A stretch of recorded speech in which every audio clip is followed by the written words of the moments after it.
Every calamity is just a news until it hits us. 16th August 2018 was a very business as usual day in my life. I was keeping super busy. I think it was a weekday and I had office to attend, and I was taking my wife for her Ayurvedic treatment that day.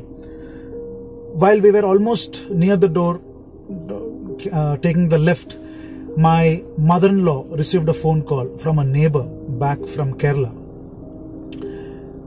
She cried out on the phone that they are stuck in deep waters. They are in the second floor of their house. They are in one of those districts affected by the flood, and they are in neck deep waters. 5 members in the family with a 4-month-old baby. They're holding this baby in their hand above their head so that the water does not touch her. And the phone got disconnected. This was the conversation. Immediately when my mother-in-law heard this conversation, she was in tears. She broke down. She was sobbing. And listening to this whole conversation, we were also shocked. Didn't know what to do. But I had my job to do. I was supposed to go take my wife to the hospital, and I had office to attend. Yes, it's true that we were watching the news, seeing all the calamity, the destruction that was happening, the landslides. We were aware because my father-in-law also was stuck back there in Kerala, but he was more in a safer place. Idukki is more a hilly place, so which would not be easily affected by the flood situation. But listening to this conversation, back in Hyderabad, there's nothing much we could do as an individual to save this family. But I convinced my mother-in-law that I asked her to take care of Ayan, my elder son. Then he was a few months old, so that we could go to the hospital and be back. So I convinced her. I asked her to be calm and stay strong. I will do something. So she asked me one question: what can you do in Hyderabad? The whole government is trying. There are people trying. People are not able to say what can we do back here, sitting back in Hyderabad. But still I tried to convince her. I told her she'll be fine, and I started off to the hospital. On the way to the hospital, me and my wife made a couple of phone calls. I tried reaching my friend from the fire department, got contact of the NDRF, and we were making phone calls. I had by then collected the lady's number from my mother-in-law's phone, and we tried reaching this lady again. But the phone lines were not getting connected. Seems during the flood situation, the power lines were disconnected, the phones were not getting connected, and so on. So people were having hard time reaching out to people. Fortunately, that lady had tried reaching my mother-in-law, and it got connected. So while we were making these phone calls, we had already arrived at the clinic, and my wife went in for her treatment. While she was leaving, she had asked me, "Ache, can we really do something to save this family?" I said, I will definitely try. I'm trying. She said, "I'm sure you will," and she left. During that time, I recalled that my mother-in-law was watching this television, the Asianet News, and there were a few numbers flashing. So I dialed back my mother-in-law and took those numbers from her, and I tried making phone calls. And fortunately enough, I was able to land to a lady who answered the phone after many attempts. I passed on this information, this number. I told her so and so people are stuck, and asked her to call back this number.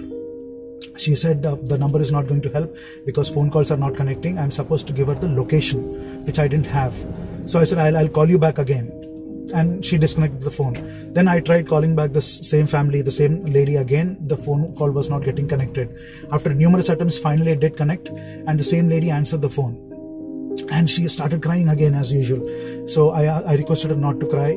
I requested her to pass on the phone to someone, any other gentleman in the house whom I could talk and gather more information about their location. And she passed on the phone to the landlord of the house. And this gentleman seemed to be retired from the army or forces. He was very calm and composed, but I think he had already given up hope because they were in neck deep waters already on the second floor. So I clearly remember he said "Suhurte," which in Malayalam means friend. Thank you for calling back and making efforts. I'm hearing that you're making efforts, but it's already too late because we do not have anyone around. All the neighbors had already left. They have been moved to the rescue camps. Now, because they were staying in a second floor, two-storied house, they believed the water would not rise to that level, and unfortunately it did. So he had already given up hope. I tried my best possible to convince him to stay calm and be hopeful, but he didn't buy it. But then I requested him. I told him I'm half your age, but all I asked him is to stay hopeful and give the family courage. I told him about my conversation with the information center, and I tried to gather their location, and he was kind enough to share the location, and I requested him to keep the phone alive. Their other smartphones were all dead. This was a small Nokia phone that was alive because of its battery maybe. And I disconnected the phone call. I tried calling back this lady in the information center, but as I said before, the lines were not getting disconnected. Those tense moments, believe me, I mean, those few hours that I spent making this, to had my wife's and my phone in both hands and trying to reach people. I can't still forget those moments, those tense moments that I spent making these phone calls. Finally, this information center's number rang and a lady picked up. I was so fortunate. It is the same lady whom I spoke to had picked up the phone, and I spoke to this lady. She was also delighted to listen from me, and I passed on the information. So one thing she told me is to not keep trying to call her again, because every conversation that I'll be having and every effort that I'll be making to call her, someone else who is in need might miss out on talking to them and passing on the information. So she asked me not to call back. She said everything is going to be fine, and just asked me to disconnect the phone. So after this conversation, I was also hopeful that they'll be fine and disconnected. By then, my wife was out after treatment. The moment she entered, she asked me if, what happened. I told her that so-and-so happened. The conversation that I made with the contact center, the information center, I shared it with her. She was also delighted to hear. And after the whole thing, we came back home. We were waiting to hear from the family, thinking that they will be saved and we'll hear back from them. By God's grace, I should tell you, after 2 hours, we got a phone call from this lady stating they were saved. First, there was a airlift that was attempted by the Indian Army.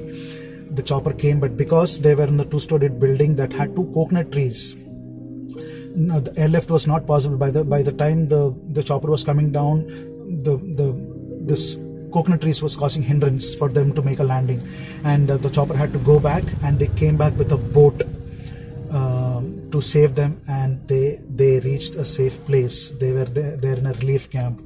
It was such a, believe me guys, it was such a delight to hear this piece of information from them.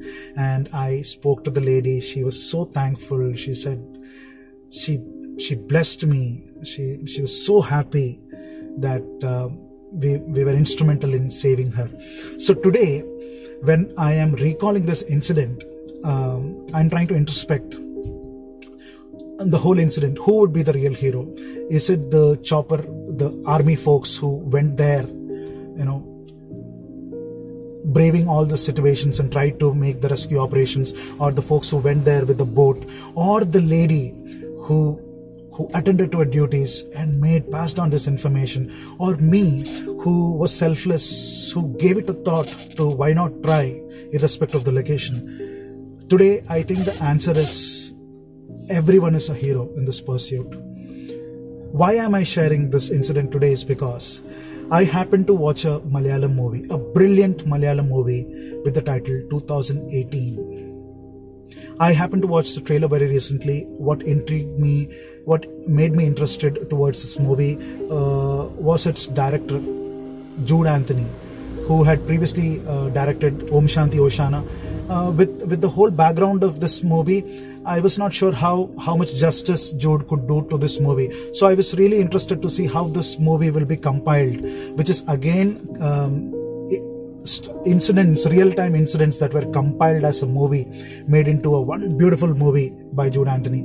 So The reason I'm making this video is to insist and request all you people watching out this video to definitely step out, go to the theaters nearby and watch this brilliant movie. Because very rarely you get to see movies where after the end titles, the credits come in, people stand up on the feet and clap. Believe me, this is the kind of scenes that I get to watch in the movie. It's a brilliant, brilliant movie. What do I talk about the movie? I said before, people are clapping. So I would want you to go ahead and experience this feeling there in the theater. There are many wow scenes in the movie. Just to summarize from the poster of the movie, how the poster is designed. If you can see the poster, 2018, it has Kerala in it, it has fishermen, it has houses in it. It's very well done. The trailer itself was cut very well, so that interested me towards the movie.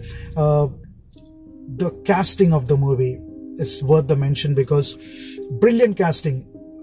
You have prominent actors, established actors coming in for one or two shots, but they made their presence felt, be it Lal, be it Sudesh, be it Indrans, be it Renji Panikar, Siddiq, you name it, we have it. All the mainstream, the lead characters of the movie, Tovino, Asif, Kunchako. I mean, they were outstanding. The casting was brilliant. Worth mention is Tovino's acting. He made us. He was that Nadan Malayali, Pakka Nadan Malayali. The background score of the movie, the visuals are stunning visuals, very rich visuals. It's a proud moment for us to know that this movie is made in the from the Malayalam industry, because I think it's a huge scale. There are no villains in the movie. Everyone is a hero in this movie. I think the only villain in this movie would be the rain that does not stop. The turbulent waters, the flood situation is the villain in this movie. The child artist did a great job. The background score. There are many scenes that were elevated with the amazing background score of this movie. The starting scene where Lal goes in search of this missing fishermen. This movie is about coming together. If you go back, if you would have already seen the events that took place during the 2018 floods, you would understand that fishermen community are the first respondents who volunteered to bring people back to safety even before army or navy or air force could mobilize the team for rescue operations. So when adversity comes in, everyone joins back, and irrespective of their caste, creed, community, or whatever differences that they have. I really love the transformations of each character in the movie, how they compiled it, be it the Kunchako Boban's going out in search for his wife and daughter, or be it Vineeth Sreenivasan. There are many wow scenes in the movie that you should look out for. There's one scene with the lizard that comes up on the statue of Jesus while the character, Tovino's character Anup, goes in search and rescue of the Sudesh and his family, and this very, very well integrated. Stories of different people from different walks of life are integrated, and this movie is a movie of hope, bravery, oneness, coming together in the times of adversity and helping each other. Hence, I would say these are the kind of movies that we film lovers should encourage watching it in the theaters. The airlift scene is great. It's amazing. It makes you feel very happy. The divide between Tamil Nadu and Kerala for water, where there are shots that are showed that people are troubled with water, and there is a place in Tamil Nadu where people are waiting for water. So it is well shot. It's a brilliant movie. I'm speechless. How many ever adjectives that you want to use for this to describe this movie will fall short. This movie is praiseworthy. I think it is everyone's responsibility, each of us responsibility, to go to theaters and encourage such beautiful movies, so that people, passionate filmmakers like Jude, Anthony, can come back and make such heart-touching movies than this commercial masala flicks that often makes crores of rupees. Malayalam film industry is such a small industry, with limited resources. I'm amazed that they could come up with such a great output. So I think it is everyone's responsibility to go ahead and watch it. Hopefully they should have this movie in multiple languages, and I'm sure you'll all love it. On that note, thank you very much for watching this video. Hope you all will like the movie, and I really look forward to see how many of you have really watched the movie. Do be generous enough to share your feedback in comments. Thank you very much.